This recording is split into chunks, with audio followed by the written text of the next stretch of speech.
Baik, bismillahirrahmanirrahim. Assalamualaikum warahmatullahi wabarakatuh. Kita lanjutkan perkuliahan kita.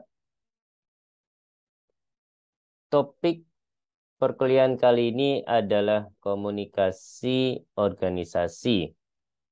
Materi ini saya dapatkan dari internet dengan sumbernya adalah sebagai berikut. Ya,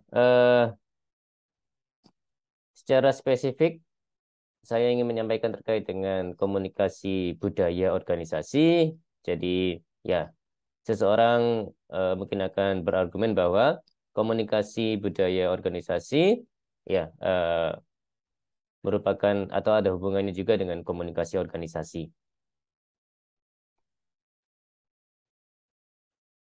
Baik, ini pokok-pokok atau tujuan-tujuan pengajaran.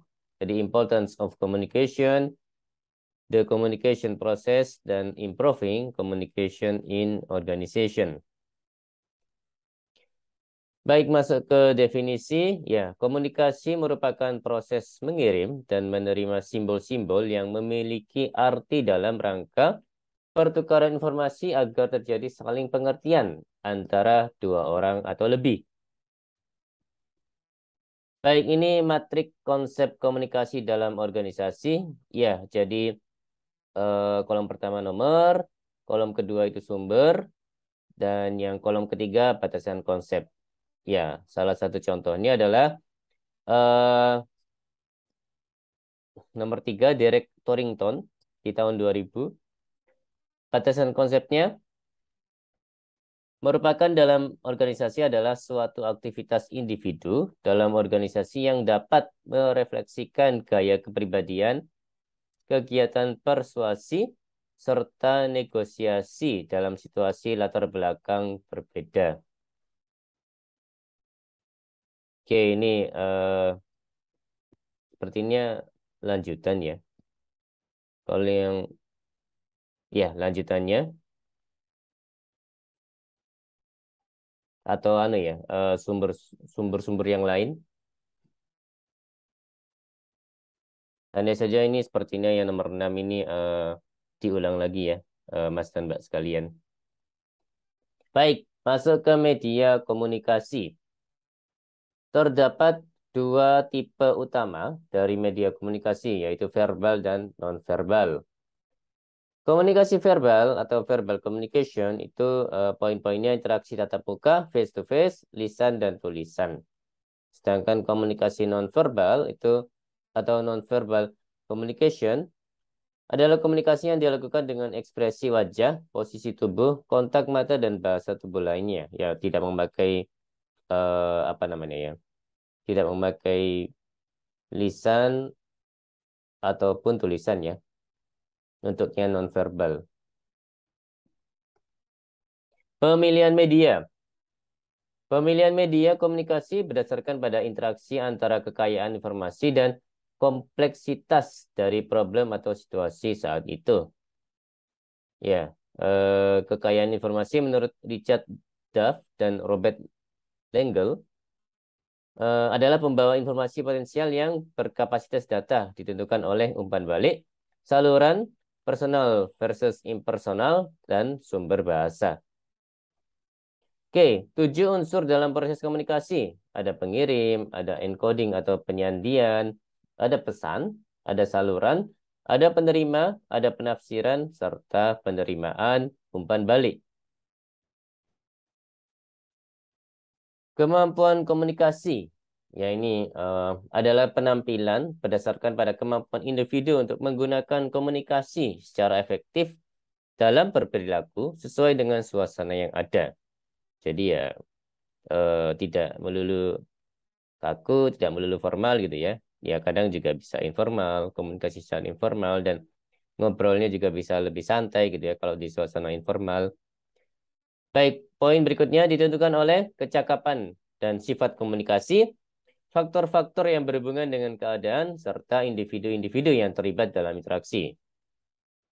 Ya tentunya kalau audiensnya itu mahasiswa, berbeda eh, apa cara komunikasinya pada saat audiensnya adalah dosen. Seperti itu ya.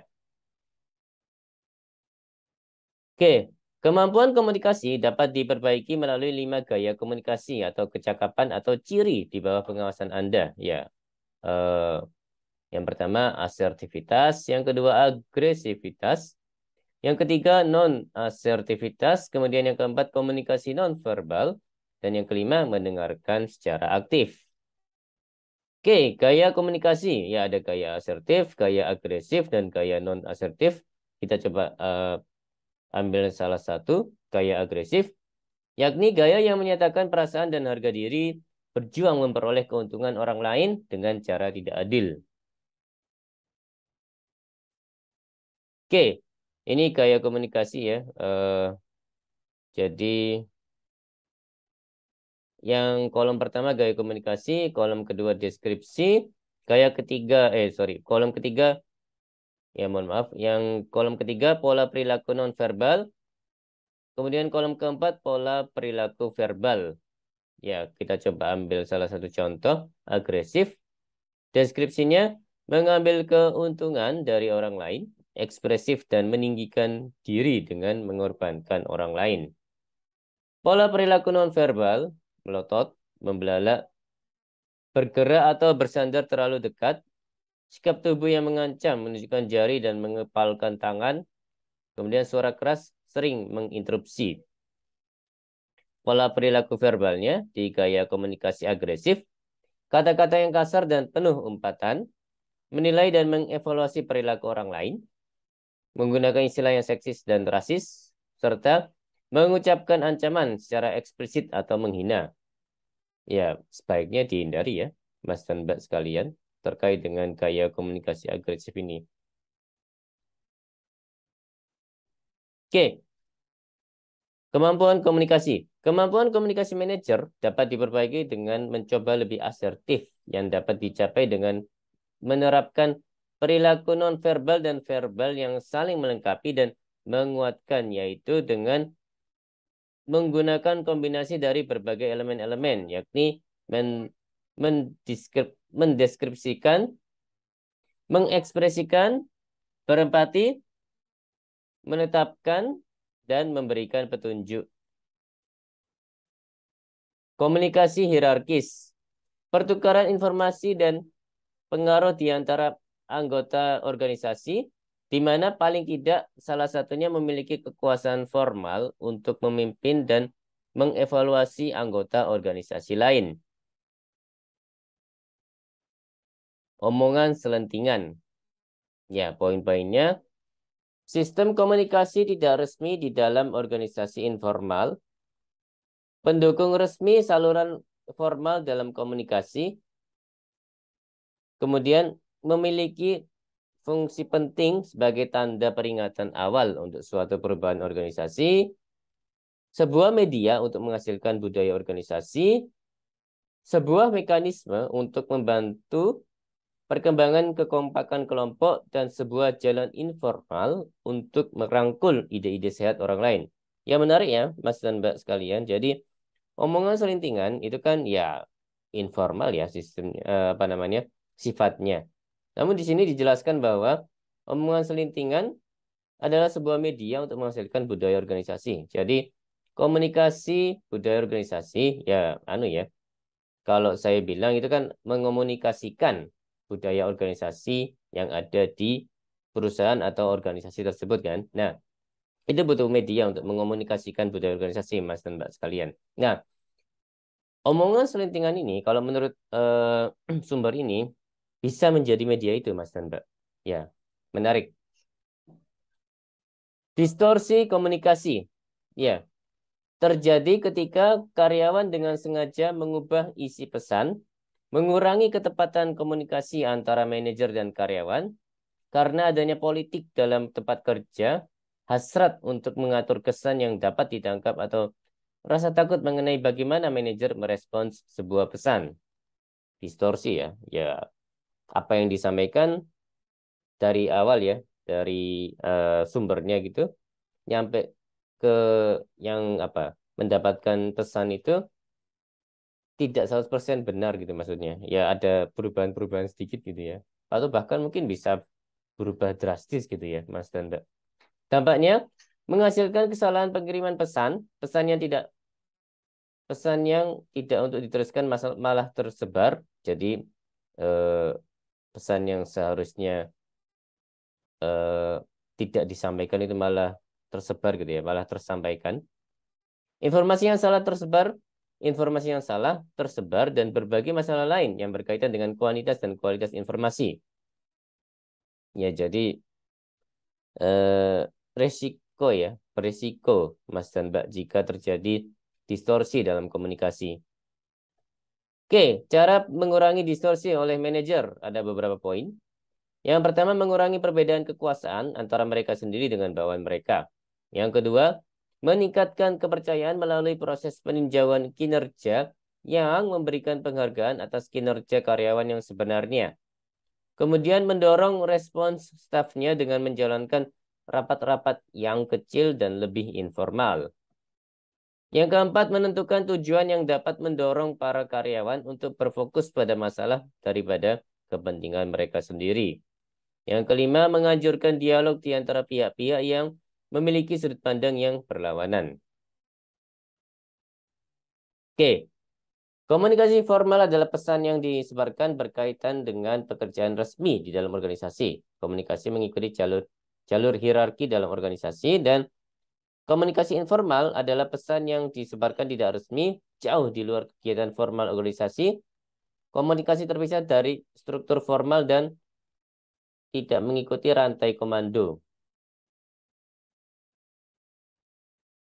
Oke, masuk ke pembahasan terkait komunikasi yang efektif dan efisien. Komunikasi dapat dikatakan efektif jika persepsi yang diperoleh receiver atau penerima ya sama dengan maksud pesan yang dikirimkan oleh sumber. Jadi sumbernya mengatakan apa, receivernya atau penerimanya menerima pesan itu ya 100% sama dengan apa yang disampaikan oleh atau dari sumber.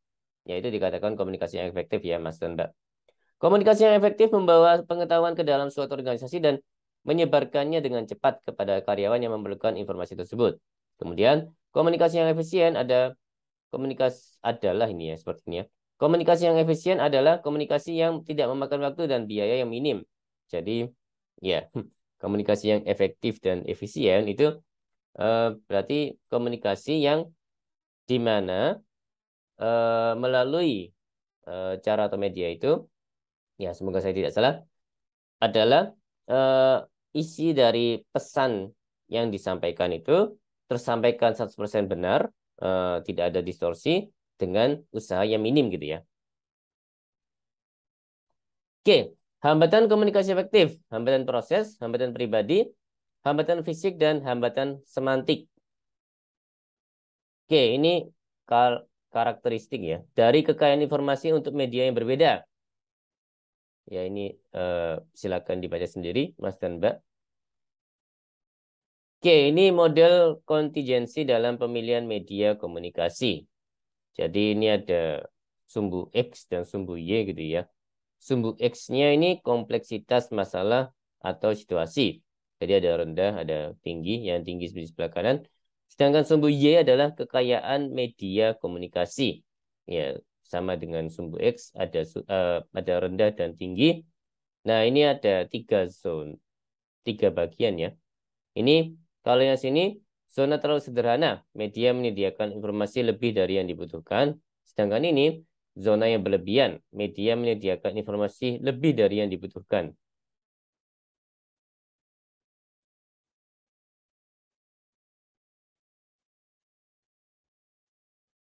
Nah, ini yang di tengah zona komunikasi yang efektif ya. Tatap muka, telepon, tulisan pribadi, tulisan formal, numerik formal.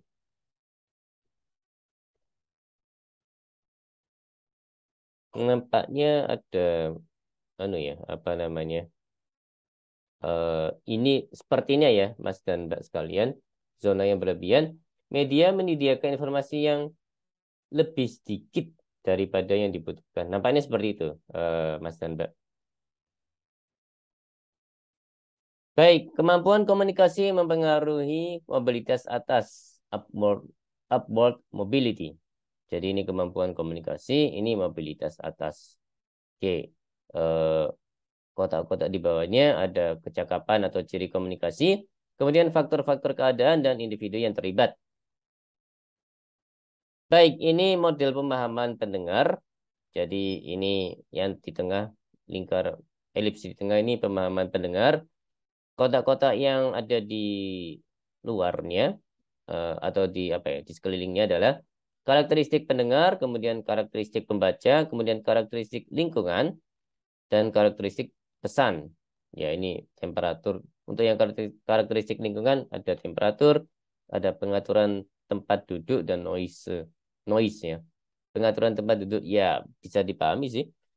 Pendengar yang duduk di bagian depan itu ya, maksudnya yang dekat dengan orang yang berbicara atau sumber informasinya, itu bisa dikatakan ya akan mendapatkan informasi yang lebih tepat, yang lebih apa komprehensif, yang lebih sesuai dengan apa yang disampaikan oleh si sumber daripada pendengar yang ada di bagian belakang kan ya. Ya, Mas dan Mbak pada saat kuliah juga mengalami kan ya. Oke, kunci untuk mendengarkan efektif. Jadi ada kolom paling kiri itu kunci mendengarkan yang efektif. Yang kolom yang di tengah pendengar yang buruk. Kemudian yang kolom paling kanan adalah pendengar yang baik. Kita coba ambil salah satu poinnya. Menggunakan kecepatan berpikir. Poin nomor 1 ya. Pendengar yang buruk cenderung melamun. Pendengar yang baik tetap memperhatikan pembicara, meringkas omongan pembicara dalam hati, menimbang bukti dan mendengar apa yang tersirat.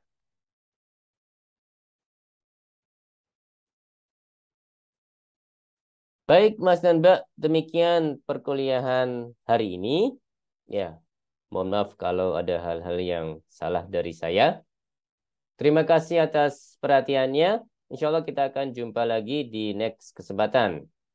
Ya, terima kasih sekali lagi. Wassalamualaikum warahmatullahi wabarakatuh.